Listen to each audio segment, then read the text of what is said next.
volví el viernes por la noche, así que fue maravilloso Salvador. El 3, 4 y 5 de marzo vamos a estar en Honduras, Panamá y Costa Rica respectivamente, así que le mandamos un especial saludo a Centroamérica, que nos vamos a ir a ver el mes que viene, Dios mediante. Así que gracias por todo y gracias por orar también, ¿eh? Muy bien. ¿Estamos listos? ¿Sí o no? Antes de meterme de lleno en el mensaje de hoy, quisiera dejar en claro todo el espectro de significado de la palabra creencias. A veces suele ser muy confuso qué constituye o qué significa una creencia en comparación con una preferencia o con una opinión. Creencia y preferencia son dos cosas diferentes, parecidas, primas, pero no son hermanas. La palabra creencia se puede dividir en dos categorías. La primera categoría es lo esencial. Son los asuntos de profunda relevancia, o sea, nuestras convicciones más profundas. Si nos preguntaran rápidamente, ¿cuál es tu creencia en Cristo? Algunos diríamos que el Señor murió, resucitó al tercer día, que viene por nosotros, que solamente hay un camino dado a los hombres, Jesucristo, el Hijo de Dios, etc. Tienen que ver con las convicciones que no se negocian. Se basan en lo que interpretamos de las Escrituras, esas convicciones, nuestra estructura interna como cristianos, ¿sí? La segunda categoría constituye nuestras preferencias, que a veces las confundimos con creencias. ¿Qué es una preferencia? Cuando preferimos una cosa en lugar de la otra. Entonces todos tenemos convicciones esenciales que compartimos la mayoría y después preferencias que no compartimos necesariamente la mayoría. Por eso podemos tener una iglesia ecléctica, una diáspora con gente de todos los países, porque compartimos las creencias, lo esencial, lo fundamental. En lo secundario, libertad. En lo secundario son las preferencias. La pregunta es, ¿qué es lo que nos mantiene unidos? A nosotros como congregación y a tanta gente del otro lado de la pantalla. ¿Qué nos une? ¿Las creencias o las preferencias? Difícilmente las preferencias, porque cada uno tiene diferentes preferencias de cómo acercarse a Dios, de cómo adorar, desde lo más espiritual a lo más básico, como los alimentos, como la forma de vestirnos, los deportes que seguimos. Por ejemplo, en la primera carta a los Corintios, Pablo, el apóstol, hace referencia a las convicciones esenciales y también a las preferencias. En un momento dado, dice Pablo, nadie puede poner un fundamento diferente del que ya está puesto, que es Jesucristo. Él deja en claro que hay algo o alguien que no es negociable. Nadie puede poner otro fundamento que es el de Jesucristo. No hay otro fundamento. Para Pablo, Jesús era el fundamento esencial, condición sine qua non, determinante.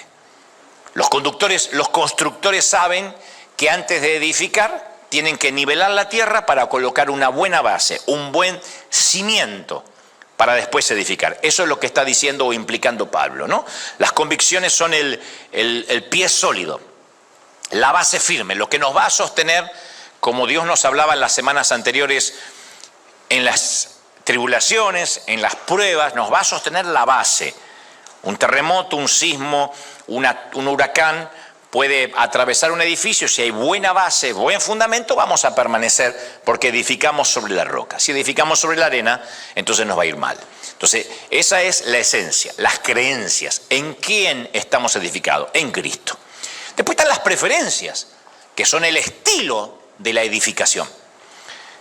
Si nuestra casa puede ser estilo antiguo, estilo victoriano, tenemos un porche más amplio, más chiquitito, el color de las cortinas, una cerca blanca, una cerca gris, sin cerca, un garage, sin garage. Después cada uno construye la casa de su preferencia.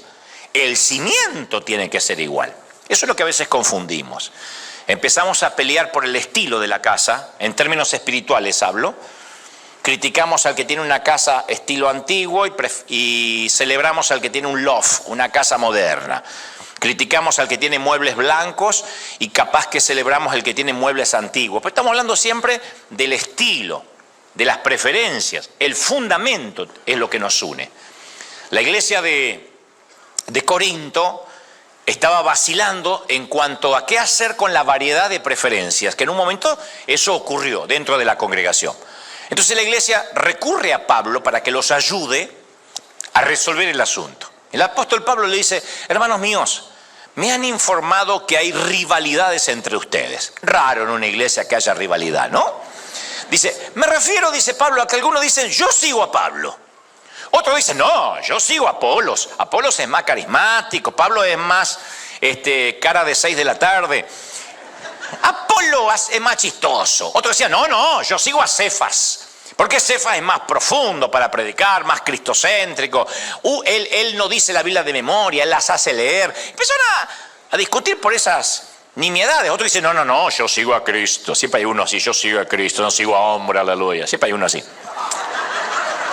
Entonces las disputas y la desunión surgen porque la gente prefería seguir a diferentes líderes de la iglesia, que esto ocurre hasta el día de hoy. Ahí dice, a mí me gusta que el predicador grite. Otros dicen, a mí no me gusta porque no nos hace repetir. A mí me gusta que me hagan repetir. Hay gente que le gusta. Dígale que está a su lado, está guapo. Ahora dígale que a su suegra vas a vivir. Ahora dígale esas cosas. Otros dicen, no me gusta porque Dante no pide los amén, porque no pide aplausos. Son gustos. Lo que pasa es que nosotros hacemos de eso a veces el fundamento, y son gustos, preferencia. A medida que el libro avanza, y esta gente está discutiendo si prefieren a Pablo, a Cefas, a cada uno de los predicadores del momento, vemos que dentro de la congregación empezaron a demandarse entre ellos. O sea, escaló esto a un nivel que empezaron a hacerse demandas, juicios. Y Pablo, ya iracundo, les dice en 1 Corintios 6:1, pero ¿qué está pasando entre ustedes, gente? ¿Que ahora tienen demandas? ¿Van a arrastrarse unos a otros a un tribunal? ¿De verdad? Pregunta el apóstol. ¿Van a llevar sus problemas a un juez que no sigue a Cristo, que no es parte de nuestra iglesia, para que se entere de los trapos sucios que deberían lavarse en casa? Eso lo acabo de agregar. Lo de los trapos sucios. Pero después dice Pablo, ¿es esta la forma en que ustedes quieren representar a Jesús? ¿Que afuera se enteren de que estamos peleando por nimiedades? Seguramente las demandas empezaron por el que seguía a Apolos, a Cefas o a Pablo. Y agrega el apóstol, ¿no pueden encontrar a alguien dentro de la iglesia que pueda mediar en este problema? ¿Acaso entre ustedes no hay nadie lo suficientemente sabio, probo, como para juzgar un pleito entre creyentes? Al contrario, ¿cómo puede ser que un hermano demande a otro y encima ante los incrédulos, dice Pablo? No lo puede creer. Pablo consideraba que este comportamiento conflictivo, rozando lo infantil, este comportamiento de discusiones por cosas triviales, traspasaba los límites del sentido común. Como que Pablo le exasperaba que hubiera problemitas entre la iglesia, que encima los incrédulos se enteraran. Y en 1 Corintios 15 expuso lo que él creía que era lo esencial. Porque él no tomó partido, dijo, no, me agradan los que siguen mi predicación o mis cartas, no me gustan los que siguen a Apolo, y ojo con Cefas. Él no toma ese partido ridículo. Él dice, ahora hermanos, les recuerda lo esencial. Le dice, ahora hermanos, quiero recordarles el evangelio que les prediqué. Quiero recordarles de qué se trata el evangelio. De tanto en tanto uno tiene que recordar esto. Dice, el mismo que recibieron y en el cual se deberían estar manteniendo firmes. Mediante este evangelio que le prediqué, ustedes son salvos. Pero si se aferran a la palabra que les prediqué, vuelve a decir Pablo, de otro modo, ustedes están congregándose en vano. Si no recuerdan de qué se trata venir a congregarse, si piensan que son los pleitos y decir, a ver si mi iglesia es más santa que la otra, a ver si yo soy más puro que el que se sienta a mi derecha o a mi izquierda, no entendieron nada. Lo que Pablo estaba diciendo es, ¿quieren saber qué es lo esencial? ¿Cuál es nuestro fundamento? ¿Qué es lo de primera importancia que no está sujeto a debate? Que Jesús murió y resucitó y que se sentó a la diestra del Padre. Eso es todo lo que tenemos que saber.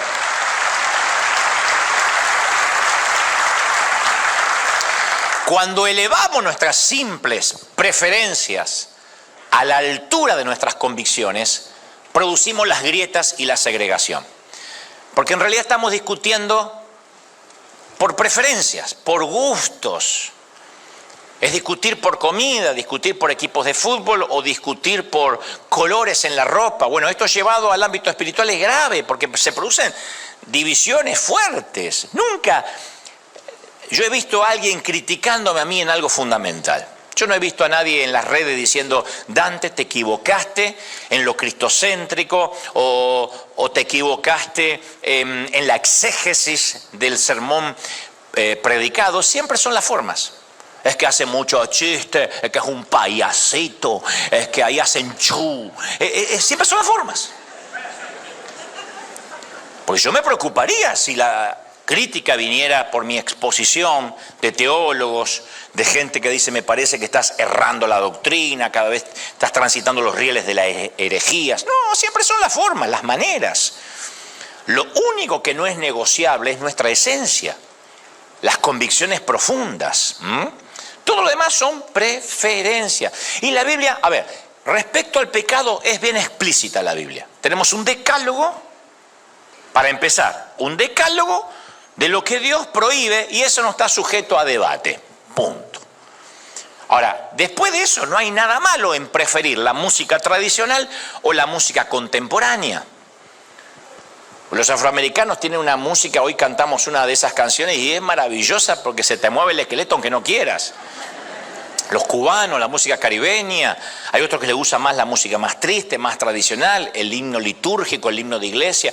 Hay gente que prefiere los himnos antiguos, yo los prefiero. No los hago cantar aquí porque los aburriría, pero yo los prefiero. Y cuando me quiero llenar del Señor, mi dieta a lo mejor no es la misma que se ofrece en River, porque el público que viene a River es más ecléctico, es más amplio de lo que yo puedo consumir. Lo que estoy diciendo es que no todos los que trabajan en In-N-Out o en McDonald's viven a hamburguesas. Lo que trato de decir es que, pero entonces la música que cantamos acá no es necesariamente la que tú consumes, y a veces sí, a veces no, a veces me pongo un himno viejo porque tiene que ver con mi historia. Pongo una vieja cruzada de algún evangelista y empiezo con la noite y nací, me enredo en el ala de un ángel y no bajo más y me quedo ahí. Pero ese soy yo, mi dieta. Otros prefieren las bandas de rock, pero yo no puedo imponer mis gustos al gusto de todos. No hay nada malo de ir a la iglesia, a una iglesia que parece una discoteca y que tiene luces, o a otros que le gustan, no, a mí me gusta una iglesia que entre el sol, que haya un campanario y bancos duros. Bueno, hay gente que le gusta. Contra gusto no hay nada escrito, dijo alguien y le ponía dulce de leche a la pupusa.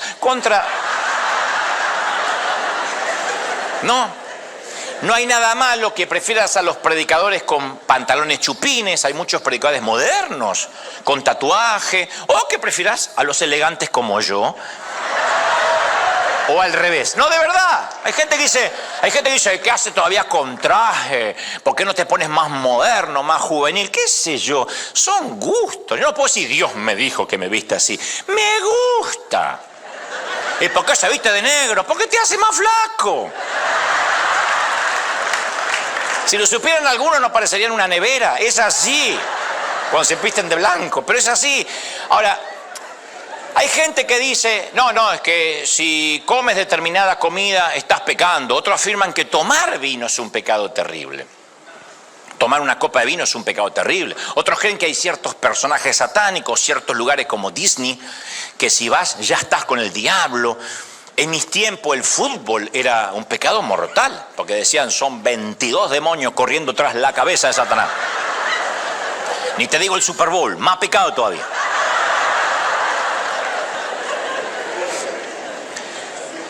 Pablo dijo en Romanos 14:5, uno hace diferencia entre día y día, otro juzga iguales todos los días. Cada uno esté plenamente convencido en su propia mente. Esto resuelve todos los temas periféricos, aquellas cosas que parecen grises, donde decimos, pero Dios no dice nada respecto a esto. Pablo dice, el que hace caso de un día, el día que fuere, lo hace para el Señor o como para el Señor. Y el que no le hace caso al día, para el Señor no lo hace. O sea, hay gente que respeta un día, hay gente que respeta otro. El que come para el Señor come, dice Pablo, porque da gracias a Dios. Y el que no come, para el Señor no come y da gracias a Dios. Está diciendo, si estás ayunando, no juzgue al que está comiendo. Y si está comiendo, no juzgue al que está ayunando. Cada uno lo hace para Dios. La Biblia no dice nada, por ejemplo, sobre las celebraciones cotidianas como el Día de la Madre, el Día del Padre, el Día del Niño, el Día de la Independencia, Reyes, Acción de Gracias, cumpleaños, y de repente se hacen unos debates en las redes por el Navidad, por el arbolito. Yo una vez conté que estaba en el aeropuerto de San Juan, Puerto Rico, hace muchos años. Regresaba a mi casa y alguien en la fila de otro vuelo me empezó a mirar insistentemente, un caballero, pero no era una mirada afable, era una mirada iracunda, enojado. Y yo seguí y lo ignoré porque dije, no me quiero meter en problemas, hasta que veo que el caballero viene y digo, a lo mejor mi vida corre peligro. Y me dice, ¿usted es Dante Gebel? ¿Usted es Dante Gebel? Sí. Yo lo vi que usted pone fotos con el arbolito de Navidad. Para mí usted es un falso profeta, un apóstata. Y la gente me empezó a mirar, principalmente porque no saben lo que es un apóstata, dirá. Debe ser el oficio, trabaja de apóstata. Apóstata, me dice. ¿Está bien? Le digo, no hay problema. Y dice, ¿por qué usted arma el arbolito? Usted sabe que lo que representan esas bolas, esas son las bolas de Satanás, me dijo.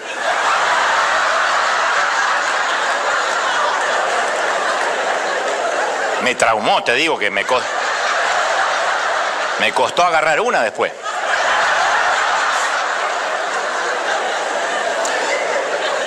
¿Qué lección yo me llevé de eso? Que por la preferencia de él, de no armar un arbolito, me estaba mandando al infierno. No había algo fundamental que nos separaba. No es que decía, mire, yo estoy viendo que usted niega la Trinidad, no sé, el bautismo lo hace de diferente manera, por aspersión y no por inmersión. Acá se trataba de un arbolito, entonces también celebramos el Día de la Madre, celebramos el Día del Niño, y celebramos muchos días que no están en la Biblia. Pablo añade a Roma, en Romanos 14, 22, dice, ¿tienes tu fe? Bueno, tenla para contigo delante de Dios, no se la impongas a otros. ¿Tienes tu fe en algo? Tenla para contigo delante de Dios, ¿te funciona? Ok. Bienaventurado el que no se condena a sí mismo en lo que aprueba, dice, bienaventurado. Pero el que duda sobre lo que come o celebra, es condenado porque no lo hace con fe, no lo hace con convicción. Y todo lo que no proviene de la convicción es pecado. Más clarito. Si voy a hacer algo con convicción, ok, eso lo aprueba el Señor porque yo lo estoy haciendo creyendo de que es mi manera de acercarme a Dios. El tema es cuando yo siento que el otro tiene que hacer lo mismo y lo empiezo a condenar porque no se relaciona con Dios como yo. Ahí es cuando permitimos que nuestras preferencias personales se conviertan en doctrinas o en leyes fundamentales y usamos horas de predicación para atacar al que tiene otra preferencia, ni siquiera al que cree diferente. Porque no es que estamos atacando a los mormones, a los testigos de Jehová, hablando de la fundamental, ¿no? Hablando de a quién adoran, hablando de si creen en el milenio, no creen en el milenio, en la venida de Cristo, en la no venida de Cristo, dónde se van los muertos, si se van a descansar o se van directo al cielo. No, las peleas en las congregaciones son por preferencias. Porque no nos gusta, a veces porque nos cae gordo un predicador. Decimos, no, yo le voy a Apolo, yo le voy a Cefa, no, yo le voy a Pablo, yo le voy a Cristo, dice uno. Pero en definitiva, lo mismo. Ese es el problema, cuando decimos lo que nos gustaría que Dios dijese. La mayoría de las herejías empiezan así. Cuando le agregamos, esto dice Dios, y Dios no lo está diciendo, lo digo yo, son mis gustos. Voy a contar hasta el hartazgo que yo tenía un pastor anciano que empezó a envejecer y con su senilidad empezó a decir lo que a Dios le agradaba y lo que no. Y él decía, como a él el ruido le molestaba, decía, ¡ay, la guitarra eléctrica y la batería son de Satanás! En el cielo se toca violín y acordeón, que eran los dos instrumentos que él tocaba.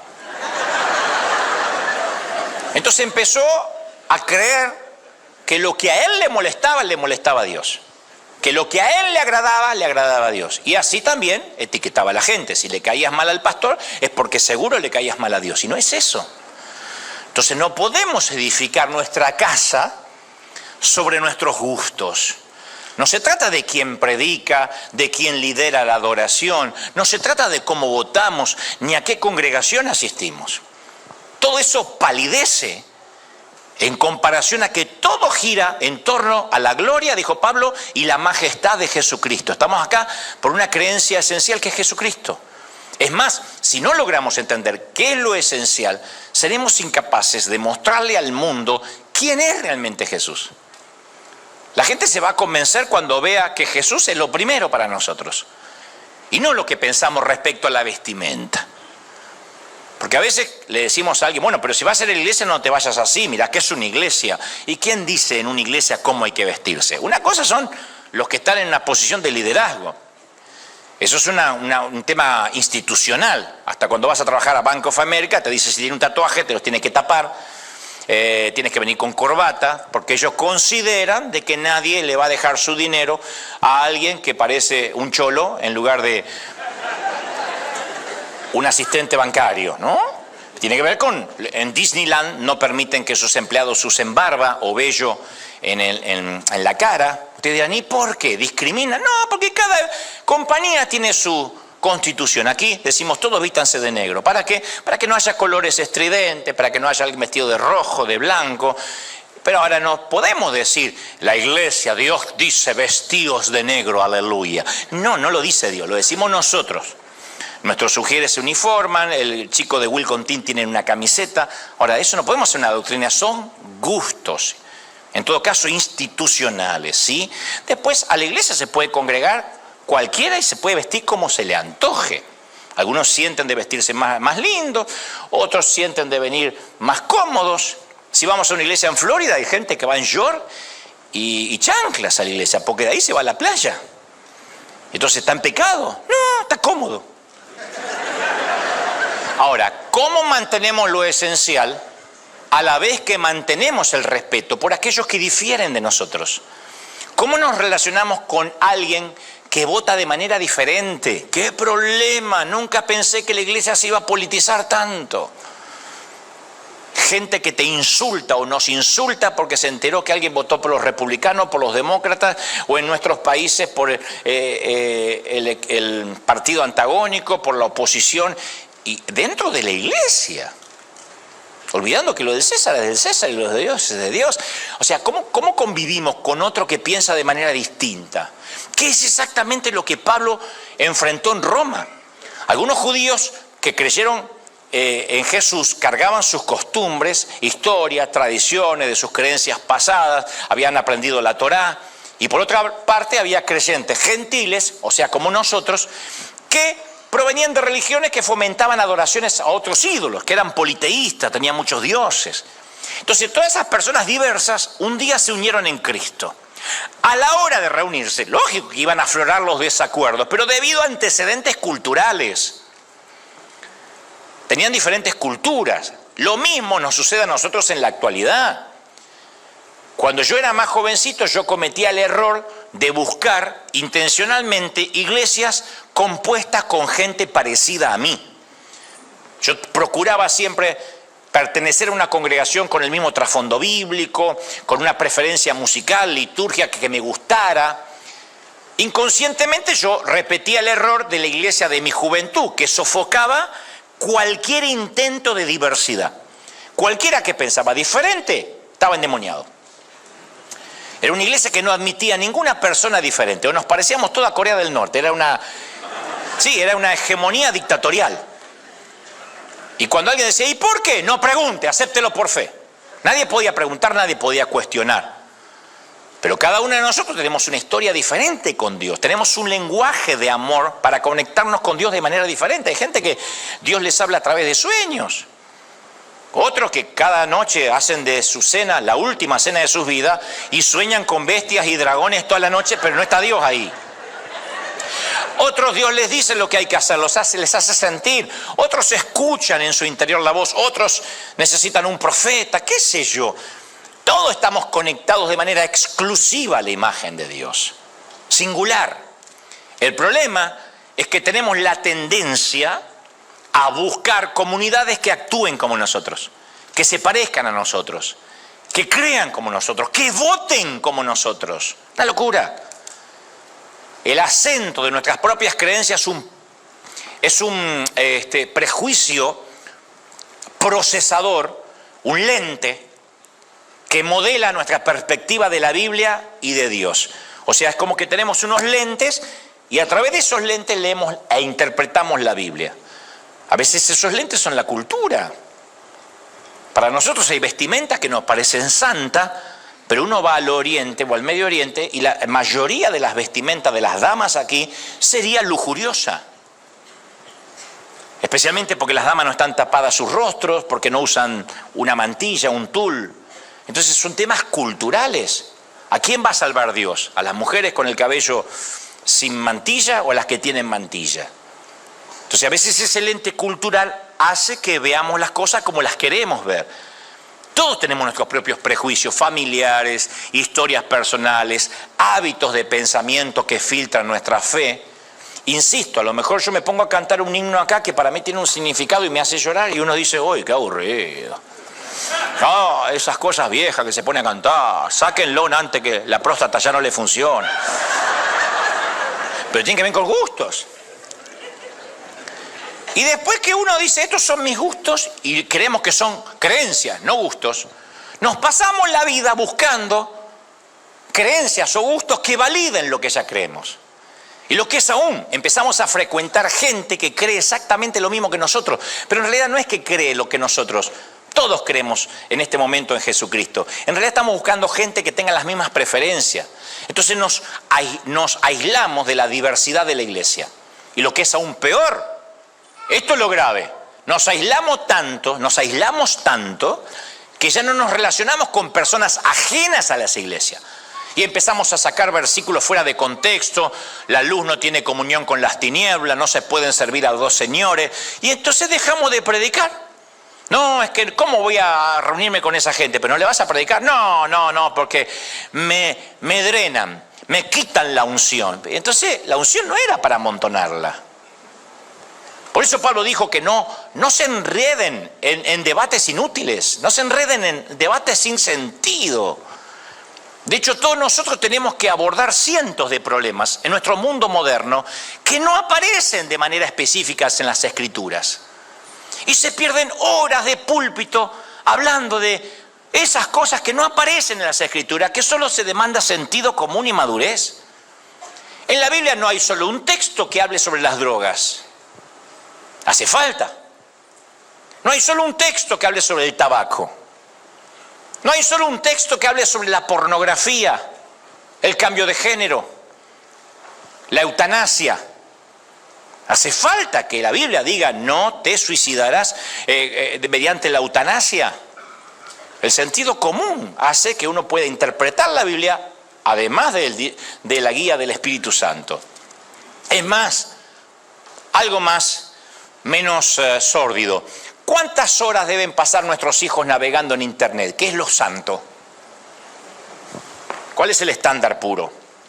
¿A qué edad deberíamos permitirles que posean teléfonos celulares? Si le das un celular a tu hijo o tu hija cuando tiene 12 años, ¿estás pecando? Si se lo das a los 15, pecas menos. A los 18, diría el apóstol Pablo. ¿Qué se puede ver en Netflix? ¿Qué pueden consumir en Netflix o en streaming nuestros hijos? ¿Qué tipo de música es apropiada para los adolescentes? ¿Qué pueden escuchar? Y como los que estamos viejos vamos a decir que hasta Luis Miguel se puede. Ya Bad Bunny. ¿Cuál es la hora de llegada apropiada para los chicos a la casa? Como verán, todos los padres tenemos convicciones y gustos, preferencias. Ahora, es fácil pararse acá y ofrecer consejo. Estimado padre, tú que le das el celular a tu hijo cuando es menor, yo te digo, el Señor desaprueba. No lo desaprueba el Señor, esa es tu preferencia, tu casa. Es más fácil hacer una doctrina de cómo ser buenos padres. Pero la realidad es que hay innumerables formas de ser padres. ¿Cuál es nuestro trabajo esencial? Los fundamentos de un padre. Bueno, como progenitores, amarlos, nutrirlos, proveer para nuestros hijos. Pero la forma en que llegamos a eso puede ser muy diferente en cada familia. Yo no puedo trazar un dogma de lo que yo aprendí en Argentina porque ya hay un choque cultural. Capaz que en México es diferente, en El Salvador es otra cosa. Y estamos hablando entre latinos, ni te digo cruzando el Océano Pacífico o Asia. O sea, lo que nos une es lo esencial, lo demás son formas. Pablo dijo en Romanos 14:13, dejemos de juzgarnos unos a otros, gente, propónganse, yo pondría esto, en algún sitio visible en nuestra casa, en la oficina, propónganse no poner tropiezos ni obstáculos a ningún hermano. Está diciendo, caramba, la vida ya es difícil como para que le enseñe cómo tiene que criar a los hijos. Deja que el Espíritu Santo haga la obra. No subestimemos ni al Espíritu Santo ni la inteligencia de la gente. No hace falta que se le diga cómo tiene que vivir. El Espíritu Santo lo hace. Pablo amonestó ¿a qué? A los que eran fuertes en la fe, a ser pacientes y amables con los que más débiles. Empatía. Parece una palabra de moda hoy en psicología. Pablo dijo, los fuertes en la fe, tengan paciencia con los que son más débiles. Advirtió, no señalen las fallas ajenas como una manera de elevar su propio orgullo, porque Dios nos mandó a predicar el Evangelio y no a que tengamos razón. Y a veces algunos van por la vida como diciendo, mi ministerio es tener razón. No, el ministerio es predicar el Evangelio, no tener razón. Y el apóstol añadió, Romanos 15:7, acéptense mutuamente, así como Cristo los aceptó a ustedes para la gloria de Dios. ¿Recibiste gracia? Y bueno, lo que da de gracia, lo que recibiste de gracia, dalo. Si alguien tiene una preferencia diferente a la nuestra y no podemos aceptar a esa persona, lo que estamos diciendo es, Señor, me aceptaste a mí, pero yo no pienso aceptar a nadie más. Eso enfada al Señor. Sí, gracias por la gracia que pusiste en mí. Pero ahora yo me voy a poner en la puerta de la gracia y voy a decidir quién entra y quién no entra a este club privado. Nunca hagamos eso. Porque con frecuencia nos olvidamos que la mayoría de los primeros cristianos eran personas religiosas antes de seguir a Jesús, los primeros cristianos. Habían pasado la mayor parte de sus vidas practicando las costumbres religiosas de la fe hebrea. Cuando se convierten al cristianismo y prometieron seguir la senda de Cristo, muchos de ellos mezclaron sus costumbres culturales, religiosas, a un nivel, las elevaron a un nivel malsano. Por ejemplo, Hechos 15 dice, entonces algunos que venían de Judea enseñaban a los hermanos, si no os circuncidáis conforme a lo que nos dijo Moisés, no seréis salvos. Ya tenían a Cristo los tipos. Y dijeron, bueno, Cristo pero circuncidado. Como Pablo y Bernabé tuvieron una discusión, dice Hechos, y contienda no pequeña con ellos. Cuando dice una discusión no pequeña, ¿saben lo que es, no? Es una discusión grande. Pero no quiere decir una gran discusión. Entonces, para ser sutil, dice el escritor, tuvieron una discusión no pequeña. Se dispuso que Pablo y Bernabé vayan a Jerusalén y algunos otros con ellos, y los apóstoles y los ancianos, para tratar esta cuestión acerca de la circuncisión. Todos saben lo que es la circuncisión, ¿no? No hay que explicarlo. Imagínense que un día hacemos bautismo y al lado un hermano con una tijerita y alguien con una bolsa. Los gentiles decían, pero nosotros pensábamos que solo teníamos que creer en Jesús. Y los religiosos decían, sí, seguro, es el único camino. Pero suma, ser circuncidado suma, te hace más santo. Tienes que nacer de nuevo y ser circuncidado. Eso no lo había dicho nunca Jesús. El que creyere y fuera bautizado será salvo. Estos tipos le agregaron la circuncisión. Dice, vamos a agregarle algo más. Un requisito de admisión más no viene mal. Lo que estaba ocurriendo en la historia de Hechos 15 es que la religión estaba haciendo lo que siempre hace, añadir los gustos de cada uno como si fueran doctrina. Y son los gustos del predicador, caramba. Aquellos judeocristianos estaban tomando la salvación, que viene solo por medio de la fe en Jesús, y lo que él hizo en la cruz, y estaban añadiendo ritos de la circuncisión. Y crearon una ecuación que se ve algo así como Jesús más circuncisión igual a salvación. Entonces la gente decía, el gentil, los que no están circuncidados, decía, ¿y nosotros cómo hacemos? Bueno, van a tener que pasar por el rito. Ahora bien, nosotros pensamos, miramos esta historia y decimos, qué tontería. ¿Cómo la gente va a creer eso si Jesús no lo dijo? Pero en realidad pasa en todas las culturas y siempre a través de las generaciones hemos sido tentados a añadir algo que no está en la Biblia. Por ejemplo, Jesús más ser bautizado por inmersión es salvación. Si alguien no llegó al bautismo y se murió, acá bautizamos en verano, por una cuestión lógica, nos bautizamos en invierno y mueren al pecado y a la vida. ¿Está? ¿Qué pasa si se muere vamos a bautizar en junio, que acá hace calor. Y se muere en mayo. Se va al infierno. Es un símbolo. ¿Qué pasó con el ladrón que estaba al lado de la cruz? ¿Cuándo se bautizó? Y dijo, de cierto te digo, estarás conmigo en el paraíso. O Jesús más Santa Cena, salvación. O Jesús más tener la cobertura de un apóstol, salvación. Pierde la cobertura del apóstol, pierde la salvación. O Jesús más ofrendar y diezmar, salvación. Siempre estamos agregándole algo. Cosas que tienen que ver, a veces con preferencias, con gustos, a veces con estructuras que nos hacen crecer, pero que no está en debate la salvación. Entonces existen cientos de cosas que hemos intentado llenar ese espacio en blanco. Jesús más qué. Eso es lo que hace la diferencia. Nosotros no nos diferencia Jesús, si no estaríamos todas las iglesias unidas. Si todos predicamos de Jesús o la mayoría. Nos diferencia lo que le agregamos después, el aditivo, el azúcar, la crema. Todo es café. Pero nosotros decimos, no, nosotros hacemos capuchino, somos la iglesia del capuchino. Y enfrente, somos la iglesia del latte, es el latte, ¿qué duda cabe? No, somos la iglesia del expreso, somos el evangelio puro, la del expreso. Es café. Y cada vez que lo hacemos, que intentamos mezclar, lo que estamos haciendo es mezclando ley con gracia. Hechos 15 es un recordatorio que la religión siempre tiende a complicar lo que Dios hizo sencillo. Es sencillo. Mi yugo es fácil, mi carga es liviana, dijo Jesús. Pero algo siempre sucede.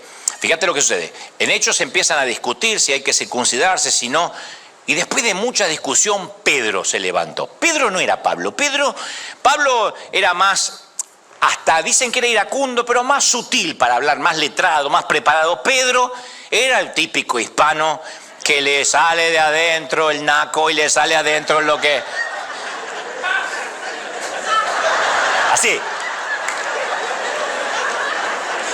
Dice Pedro, varones hermanos. Lo voy a hacer con la voz de Pedro. Te dice, ¿cómo sabe que era la voz de Pedro? Y yo sé. Y el que no crea que Pedro tiene esta voz, que se congrega en otro lado. Pedro dice, vosotros sabéis que hace algún tiempo Dios me dijo que los gentiles tenían que oír por mi boca la palabra del evangelio y que iban a creer. Y Dios, que conoce los corazones, les dio testimonio dándoles el Espíritu Santo. O sea, le dio lo mismo que a nosotros. Y no hay ninguna diferencia, ni entre nosotros ni ellos, porque también les purificó por la fe sus corazones. ¿De qué estamos discutiendo? Ya están purificados los gentiles. ¿Por qué le están agregando la circuncisión? Dice, Dios no hace diferencia entre los dos grupos, pero la religión siempre lo hace. La religión siempre divide a la gente. Y Pedro agrega, ahora pues, ¿por qué están tentando a Dios? Poniendo sobre el cuello, sobre la cerviz de los discípulos, un yugo que ni nuestros padres ni nosotros hemos podido llevar. Porque ponemos más carga que ni nosotros llevamos. Antes creemos que por la gracia del Señor Jesús seremos salvos, de igual modo que ellos. ¿Por qué están debatiendo a ver qué requisito le podemos poner a la gente para que viva en mayor santidad? Prediquemos a Cristo. Los que insistían en la incircuncisión estaban levantando otra vez la pared que Jesús ya había derribado en la cruz. Y estos judíos legalistas estaban bloqueando el nuevo camino a Dios que Jesús había abierto cuando murió y resucitó. Entonces esto es un asunto serio. Siempre que le añadimos algo al Evangelio, estamos negando la obra terminada de Jesucristo en la cruz. Es solo Jesús, simplemente Jesús. Jesús más algo es nada, es solo Jesús. El 1 de diciembre del 2021, Juan Carlos Ortiz, el fundador de la Iglesia Hispana, de la Catedral de Cristal que luego devino en River Arena, partió al cielo, a la eternidad. Hace 5 años, ¿qué haces cuando pierdes a alguien irreemplazable, a un papá espiritual? Yo no podía imaginarme en mi mundo sin Ortiz, porque fue el único hombre, es el único hombre que conocí, que podía contarle lo que sea y no se le inmutaba una ceja. Yo podía decirle cualquier cosa y decía, bueno, no te asustes, todos tenemos errores. No era alguien que juzgaba, nunca me permitió hablar mal de nadie que no estuviese presente para poder defenderse. Era su filosofía de vida. por lo cual yo sabía que jamás iba a hablar mal de mí, porque tampoco podía hablar mal de nadie. Y cuando él partió a la eternidad, muchos sintieron lo mismo que yo y asistieron al memorial que se hizo aquí mismo. Recuerdo que entonamos sus canciones favoritas y a medida que una persona tras otra contaba sus recuerdos, comprendí la magnitud de la influencia de Ortiz. Pero una cosa que llamó la atención fue la diversidad de los que asistieron aquí y la diversidad de los que enviaron respetos desde las redes sociales. Conservadores, progresistas, ateos, agnósticos, evangélicos, menonitas, católicos muchos, fundamentalistas, liberales, heterosexuales, homosexuales, gente que no asiste a la iglesia y gente que es muy fiel a la iglesia. Yo digo, ¿cuál fue el secreto más preciado de Ortiz? Bueno, lo mencionó durante el memorial uno de sus mejores amigos, Glenn DeMaster. Dijo, recordemos algo bueno de Ortiz. Los amigos lo sabemos, todos eran bienvenidos a su mesa. Él decía que toda persona era un terreno sagrado y que cada momento era una oportunidad para que alguien conozca a Dios. Todos eran bienvenidos a su mesa, no es un tema menor, ni siquiera es una metáfora, era real. Y esa noche, mientras regresaba a casa, yo me cuestioné qué clase de diversidad de gente caracterizaría mi funeral. Yo pensaba en la gente que quizás pude haber influido durante mi vida y decía, ¿cómo va a ser un grupo homogéneo de aquellos que se vieron, se vistieron, pensaron y votaron como yo los que van a venir? O alguien dirá, todos eran bienvenidos en la mesa de Dante. Todos eran bienvenidos en su mensaje. Todos podían acercarse a Dios. Yo recuerdo lo que era sentirme excluido durante mi niñez. Cuando no me elegían para los equipos de fútbol, cuando me dejaban para el final. Una vez aquellos que creía que eran mis amigos, esos de amigos que uno tiene de niño, que uno piensa que van a ser para toda la vida, los escuché hablando de una fiesta de cumpleaños a la cual a mí no me habían invitado. Y le dije a mi mamá, yo pensé que eran mis amigos. ¿Por qué no me invitaron? ¿Qué está mal en mí? ¿Qué estoy haciendo mal? Ahora, una cosa es cuando otro alumno de segundo grado de la primaria no nos invita a un cumpleaños y otra cosa cuando pensamos que Dios nos está excluyendo. Y Dios no nos está excluyendo el gusto del predicador, nos está excluyendo la preferencia de una congregación. Así no se viste un hijo de Dios, esa música no debes escuchar. Incluso en algunas congregaciones le dicen a qué predicador pueden y qué predicador no pueden escuchar. A mí un montón de gente me dice, a mí me prohibían escucharte y un día en la pandemia dije, más sí, voy a pecar, voy a escuchar a Dante. Yo digo, ¿cómo puede ser? ¿Cómo yo puedo decirte qué predicador escuchar, qué música consumir? ¿Desde cuándo? Insisto, somos Corea del Norte. ¿Desde cuándo somos un gobierno comunista? Yo puedo enseñar, después cada uno puede sentirse hasta insultado en su inteligencia que yo me meta cómo tienes que criar los hijos, qué tienen que consumir, a qué hora tienen que volver, cuánto sexo tienes que tener con tu cónyuge. Yo no me puedo meter en esas cosas, sin embargo se meten en esas cosas. Los hebreos, por miedo a ser influenciados negativamente por la cultura, comenzaron a usar las instrucciones de Dios para permanecer, no para permanecer santos, sino como una forma, ni siquiera una forma de acercarse a Dios, sino como una forma de justificar la segregación. Entonces las escrituras para los judíos se convirtieron en la vara de medir para identificar quién estaba dentro y quién estaba afuera. 613 leyes se inventaron. Uno diría con 10 mandamientos ya está, 613. En el templo de Herodes había letreros que le avisaban a la gente que se mantuvieran en los lugares correctos. En los últimos 100 años se descubrieron 2 de esos letreros de advertencia publicados, originales, en el templo de Herodes. Y la traducción es la siguiente: ningún extranjero debe pasar más allá de la valla. Quien lo haga será capturado y será culpable de su propia muerte. Solo a aquellos que tenían el linaje correcto se les permitía el acceso al templo. Todos los demás tenían acceso parcial. Eran relegados a un área exterior con el resto de los gentiles. Como salvando la distancia, vienes a la arena y algunos según de qué país, allá. Argentino, pase. Mexicano, al lobby. Chapines, a la vereda. Los gentiles eran esas personas que nadie quería tener cerca. Un día el apóstol Pablo se presenta en el templo de Jerusalén, iba a dar una ofrenda de purificación. Había viajado con algunos amigos que eran gentiles, pero él sabía que no podía llevarlos hasta el corazón del templo. Así que le dice, espérenme acá, ya vengo. Hasta que Pablo volviera, dijo, espérenme. Ellos estaban ansiosos esperando que Pablo les contara la experiencia. Cuando Pablo caminó hacia el altar, algunos judíos de Éfeso y Asia lo vieron y comenzaron a amotinarse. Hechos 21, 28 relata que empezaron a gritar, por Pablo, este es el individuo que anda por todas partes enseñando contra nuestro pueblo, nuestra ley y el templo, y además trajo consigo griegos al templo, gentiles, está profanando el lugar santo. A mí me lo han dicho tantas veces. ¿Por qué subiste al lugar santo a Cristian Castro? Me dijeron una vez. Han subido cada uno peores que Cristian Castro. Y algunos hasta predican, mira si no va a subir Cristian Castro. Pero ellos dijeron lo mismo, difundieron la mentira que había llevado un gentil al templo, haciendo que todos allí se contaminaran y quedaran impuros. Y se produjo un alboroto, tuvieron que intervenir las tropas romanas que arrestaron a Pablo. Ahora, este no es un tema antiguo, insisto, sigue pasando. Pablo vio cómo crecía la división entre judíos y gentiles, no solo en el mundo, en la iglesia. Y a la luz de estos antecedentes, Pablo le escribe en Efesios 2:13, pero ahora, en Cristo Jesús, a ustedes los gentiles, que antes estaban lejos, Dios los ha acercado mediante la sangre de Jesucristo. Porque Cristo es nuestra paz. Los dos pueblos se han hecho uno solo, derribando mediante su sacrificio el muro de enemistad que nos separaba. Por medio de él tenemos acceso al Padre en un mismo espíritu. O sea, es el mismo espíritu que nos da acceso.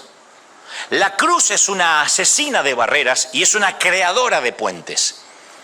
Si alguien nos ha lastimado, tenemos que ir a la cruz. Si odiamos a alguien, tenemos que ir a la cruz. Si hemos sido traicionados, tenemos que ir a la cruz. Si hay personas que nos irritan, tenemos que ir a la cruz. La cruz destruyó toda grieta, toda hostilidad. Jesús hizo la paz a través de la cruz para que todos tengan acceso al Padre. Todos, para que todos tengan acceso. Sí. Ahora, Pablo lleva esto más allá y dice en 1 Corintios 6, 19, nosotros somos templos del Espíritu Santo. ¿Qué es eso de que al templo entran aquello, en el patio se quedan? No, nosotros somos el templo.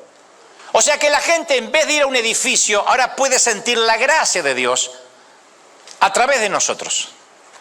El apóstol dijo en Efesios 2, 19, por lo tanto ustedes ya no son extraños ni extranjeros, sino conciudadanos de los santos y miembros de la familia de Dios, edificados sobre el fundamento de los apóstoles, los profetas, siendo Cristo mismo la piedra angular. Otra vez dice, el cimiento es Cristo. En él todo el edificio está bien construido y se va levantando para llegar a ser un templo santo del Señor. En él también ustedes son edificados juntamente para ser morada de Dios por su Espíritu. Crecemos para que el Espíritu se nos meta adentro y more ahí. Entonces, o representamos la cruz, acogiendo a las personas para que tengan pleno acceso a Dios, o representamos al templo de Herodes, excluyendo a la gente con barreras. La cruz acoge, el templo de Herodes excluye. La cruz es amplia, el templo de Herodes es estrecho. Me pregunto si somos el templo de Herodes o el templo de la cruz.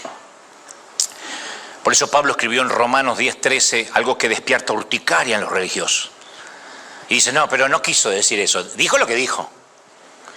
Todo el que invoque el nombre del Señor será salvo. Todos.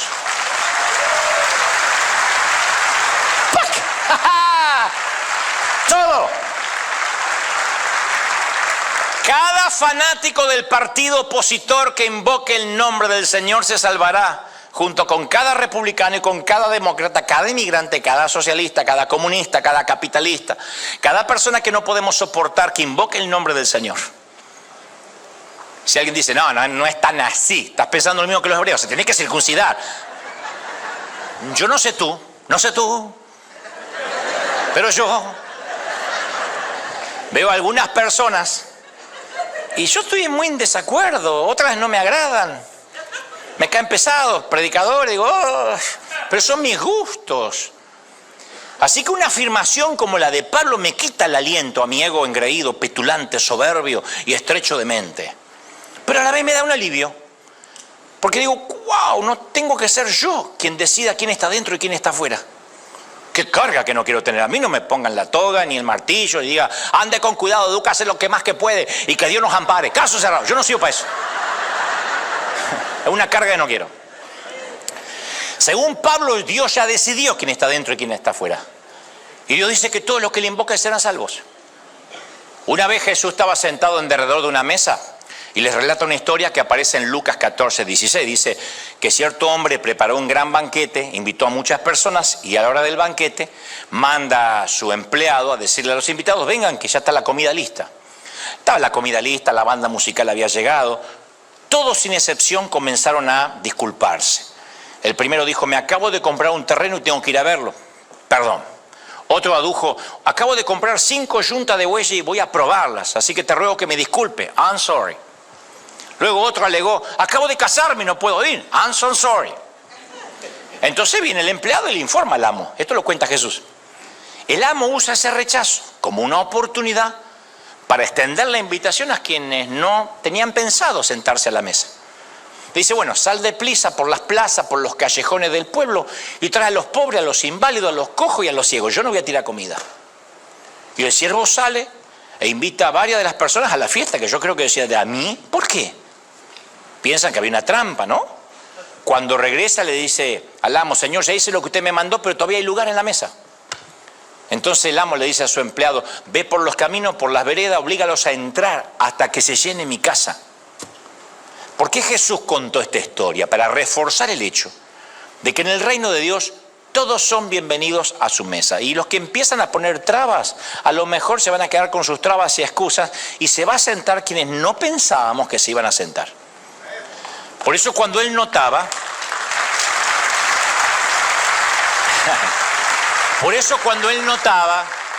que la gente tenía una visión estrecha de todos, eso lo enfurecía. Porque todos nosotros decimos, Dios ama a todo el mundo. Y después te dan las letras pequeñas, no todo el mundo. Si te congregas, si vienes a la reunión de célula, si sigues a tu líder, si te reportas, si te vistes como nosotros, si no faltas, si diezmas, si ofrendas. Entonces uno se da cuenta que el todos es como cuando nos dan esas ofertas televisivas y después hay un montón de letras pequeñas. O esos medicamentos que tienen un montón de contraindicaciones. ¿Han visto los medicamentos? ¡Adelgace con esto! ¡De un día para otro! Puede producir cefalea, muerte, inclusive cáncer. ¿Y por qué?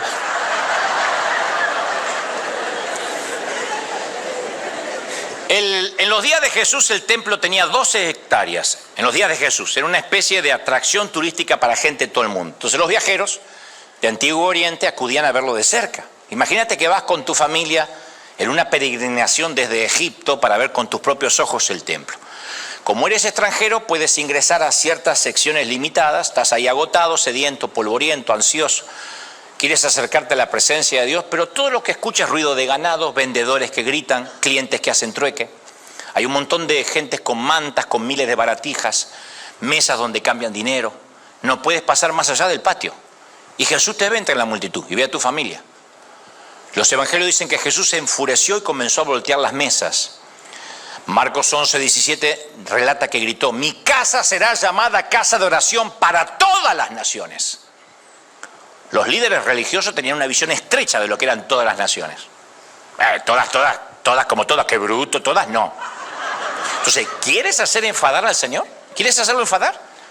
Ponte en el camino de los que quieren llegar a Él con tus trabas ridículas. Inventa trabas basadas en tus gustos, en tus preferencias y luego párate en la puerta del templo y exhibe tu estúpida doctrina. Eso enojará al maestro. Yo te voy a contar algo interesante. Nunca tenemos que olvidar que todos fuimos adoptados por Dios. A veces se nos olvida esa metáfora que el Señor usó. O sea, hay padres que sus hijos les llegan de manera casual, biológica. Y de hecho muchos los abandonan. Los llaman hijos no planificados. No los quisieron tener, pero vinieron. Quirúrgicamente Dios no nos llama hijos legítimos, nos dice adoptados para describir el acto amoroso y legal en el cual a través de la fe en Jesucristo pasamos de ser extraños a convertirnos en hijos legítimos de Dios. Para adoptar hay que hacer un trámite largo, hay que amar de verdad. Para adoptar hay que elegir, no es que te viene. Oh, no puedo creer, tengo un retraso, estoy embarazada, ¿podés creer? Pero ¿cómo? Si no estábamos cuidando. No, el que va a adoptar va a adoptar. Y le da su amor, su nombre y su herencia.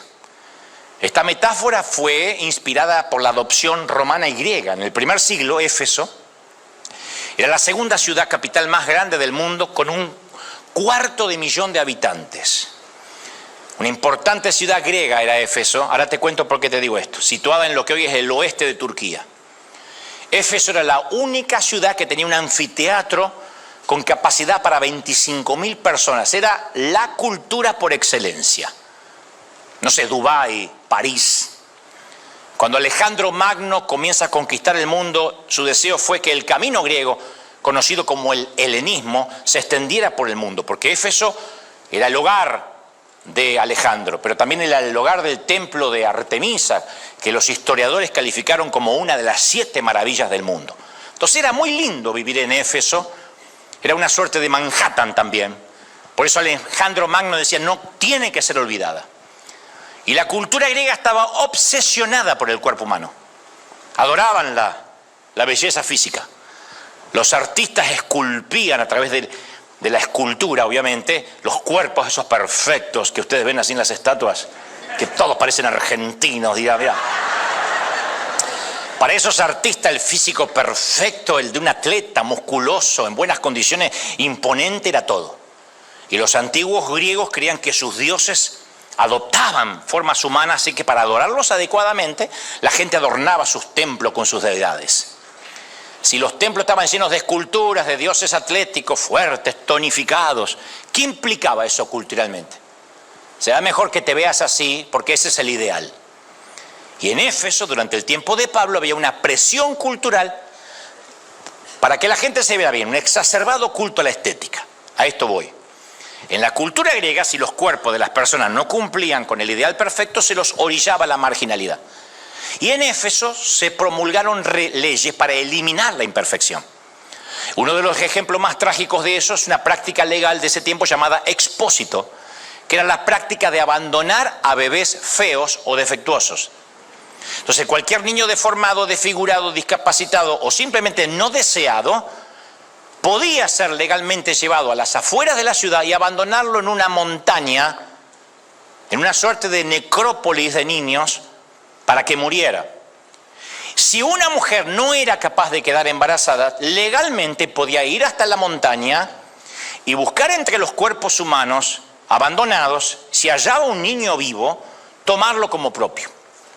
La ley establecía que si se dejaba un niño allí de manera deliberada, cualquiera podía tomarlo como propio. Como si esto no fuera lo suficientemente trágico, los traficantes de sexo y los propietarios de burdeles frecuentaban estos basureros humanos y los consideraban como una forma barata de criar a la siguiente generación de esclavos. ¿Para qué comprar un esclavo si podías criarlo gratis? De hecho, Éfeso era la capital de la esclavitud del primer siglo. El acervo cultural implicaba que cualquier cosa vista como deformada, defectuosa o no deseada debía desecharse.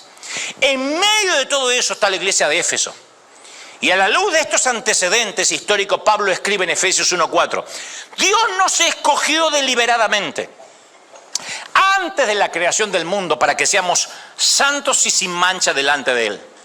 En amor nos predestinó para ser adoptados como hijos suyos por medio de Jesucristo, según el propósito de su voluntad, para alabanza de su gloriosa gracia que nos concedió en su amado. Nos adoptó. En Él tenemos la redención mediante su sangre, el perdón de nuestros pecados, conforme a las riquezas de la gracia que Dios nos dio, en abundancia de toda sabiduría y entendimiento. A una ciudad que quería alcanzar la perfección física, Pablo le dijo, por amor, solo por amor te eligió a ti. Claro, tratar de mantener un grado de perfección todo el día, todos los días, debió haber sido agotador para los efesios. Pero ¿qué pasa si esos defectos no se pueden ocultar? Y muchos de ellos no se sentían dignos de sentarse a la mesa, pero no a la de Ortiz, a la mesa de Dios. ¿Qué debe haber sido escuchar a Pablo decir, Dios te escogió y te adoptó? Eso tiene una fuerza. Un hijo natural es un hijo natural que vino y podía no haber venido, pero te adoptó por amor. Los dioses griegos te menospreciaron, el Dios de toda la creación te adoptó. Adopción la entendían todos. El padre elegía al niño y se le asignaba una nueva identidad. Recuerdo que cuando yo era chiquito quería una nueva identidad también. Yo no era adoptado, pero yo soñaba con cambiarme el nombre, algo que por ley no se puede en Argentina. Así que le decía a mi mamá que algún día me trajera a los Estados Unidos. Yo quería llamarme Dante Frank Poncharello Gebel. Por el nombre del personaje de Eric Estrada de Chips, Patrulla Motorizada. Obviamente me dijo mi mamá que cuando fuera adulto me llamara como quisiera, pero que mientras viva en su casa seguiría siendo Dante Miguel. Pablo en su carta dibuja una imagen del carácter de Dios a la gente de Éfeso. Dice, este es el único Dios que corre colina arriba, nos envuelve en sus brazos y nos cambia la identidad. El Dios nos adopta en su familia. Entonces la cruz es una historia de adopción y busca entre el basurero humano y nos da una nueva identidad.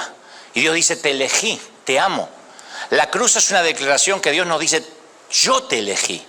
Aunque fueras el único niño en la tierra, subiría a esa colina y te encontraría y te daría mi identidad y mi herencia porque eres mío. ¿Estamos? Pregunta. ¿Nuestra vida representa la cruz? Está llena nuestra vida de una amplia gama de personas. Al igual que Ortiz, ¿habrá un asiento disponible para cualquiera en nuestra mesa? Nosotros somos lo más cercano a una Biblia que alguien va a leer. Posiblemente el refrán, dime con quién andas y te diré quién eres, es uno de los más repetidos en el idioma español, pero no es bíblico. Aparece en la segunda parte del Quijote de la Mancha de Cervantes. Y lo hablan como si fuera bíblico, dime con quién andas. Es la acusación que le lanzaban los fariseos a Jesús, le decían, amigo de publicanos y pecadores. Claro, los férreos defensores de sus gustos se escandalizaban que se sentara con prostitutas de burdel, comerciantes de dudosa reputación, adúlteros, ladrones, fornicarios.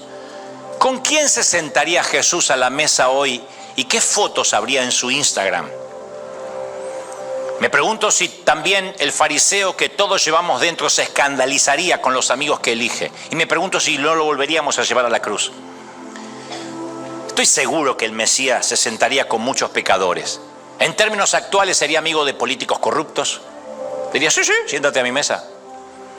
Se sentaría con defensoras del aborto, con lesbianas, con parejas homosexuales, con el que se está fumando un porro, el que tiene piercings en el labio, aquella chica que vive y convive con su novio, el ratero, el hombre que ha sido condenado por golpear a su mujer, el pederasta, el hombre que lleva 4 matrimonios rotos. Él se sentaría en la mesa con ellos. Lo ha hecho. Y lo que los fariseos de hoy y de ayer no entienden es que el hecho que Jesús busque la amistad del pecador no implica que apruebe sus malas obras, sino que quiere estar cerca precisamente para liberarlo de ellas.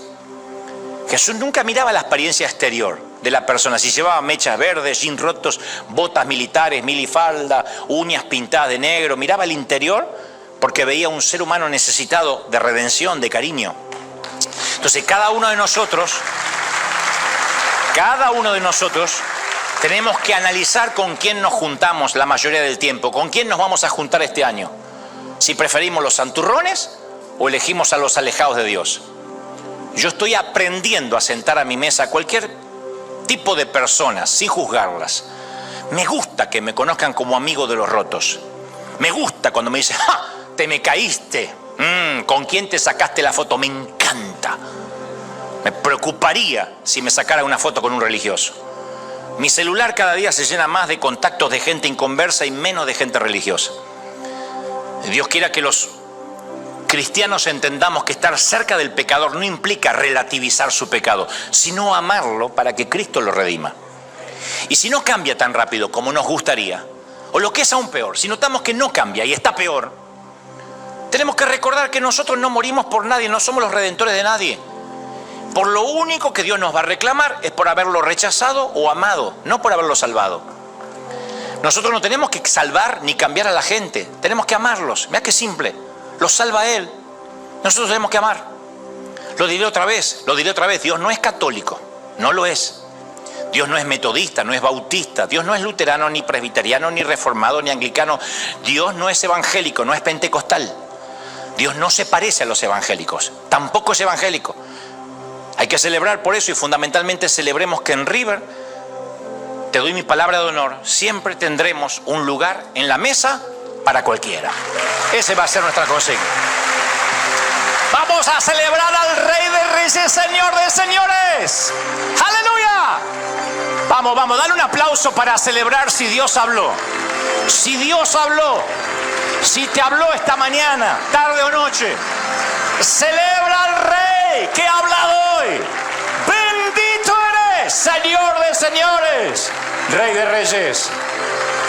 ¡Uy! Vamos. Levanta si puedes conmigo, por favor. No te he pedido nada en toda la conferencia, en todo el mensaje. Levanta tu mano al cielo en señal de rendición y dile: Señor, ayúdame a entender la cruz, el mensaje de la cruz. Perdónanos, Señor, otra vez por haber juzgado. ¿Qué digo juzgado? Sentenciado.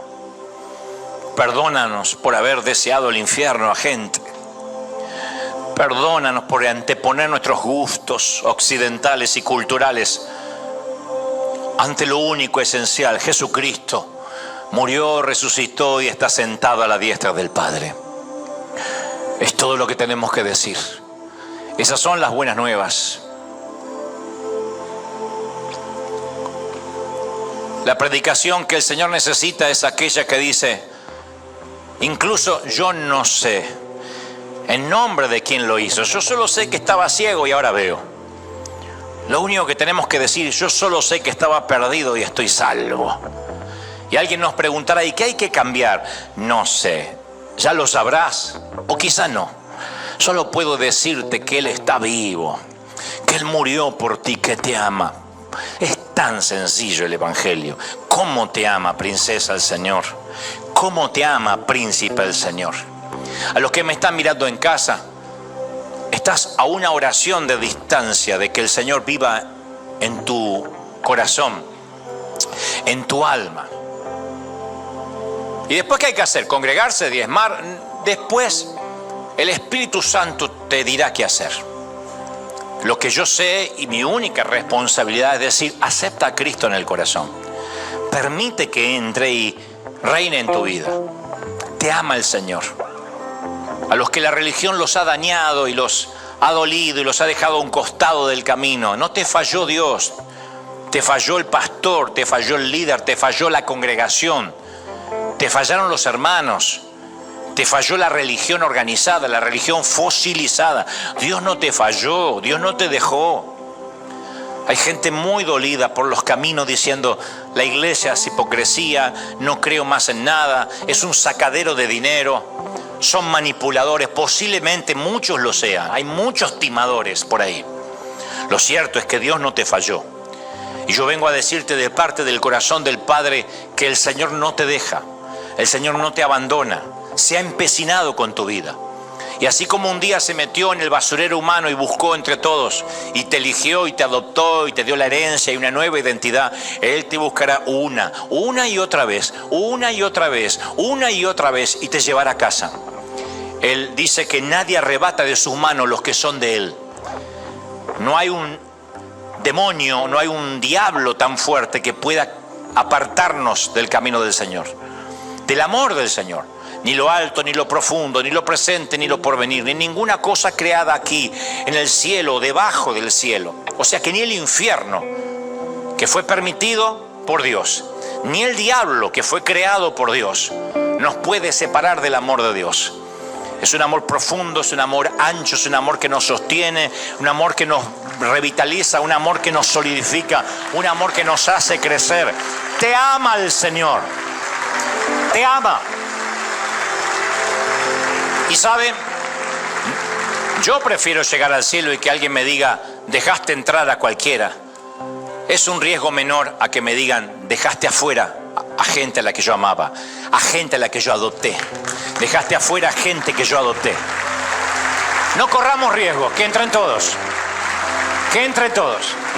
Y que Él decida quién estará en su reino. Vamos a orar. Padre, gracias por este tiempo. Señor, he transmitido lo que creo, has puesto en mi corazón, y lo que yo creo son los axiomas, los proverbios de River, nuestro manual de constitución. Todos o nadie. Y queremos todos, Señor, invocar tu nombre. Oro por mis hermanos católicos. Oro